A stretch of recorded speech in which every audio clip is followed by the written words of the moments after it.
Իդեպ դուք հիշեցրեցիք այդ դեպքը 2001 թվականին։ Նայեք,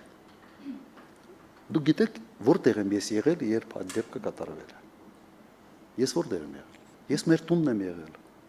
Ես չգիտեմ ինչ վկա են ով գտել։ Դեպքը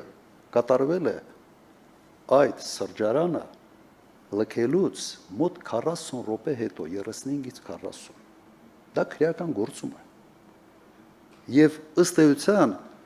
իմ թիկնազորը, նախագահի թիկնազորը այլևս այդ սրճարանը, այսպես ասենք, պահպանվող օբյեկտ չէր։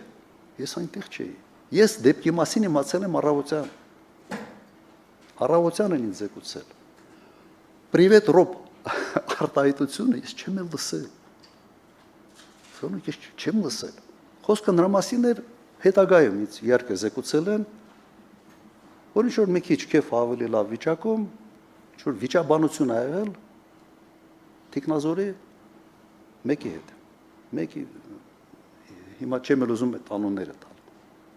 Եվ դրա արդյունքում ինչ-որ կոպիտ ասած այնց ռազմորկա եղավ իրար հետ եւ այդ միջադեպը կատարվեց։ Հիմա եթե դա համեմատում ենք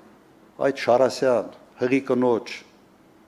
սպանելու, մոտով անցնելու, սենց նայելով, չկաղնելու, չօգնելու, նույնիսկ Շարասյան բժիշկին չթողելու տեղի մասում ո՞նց կարող համեմատենք։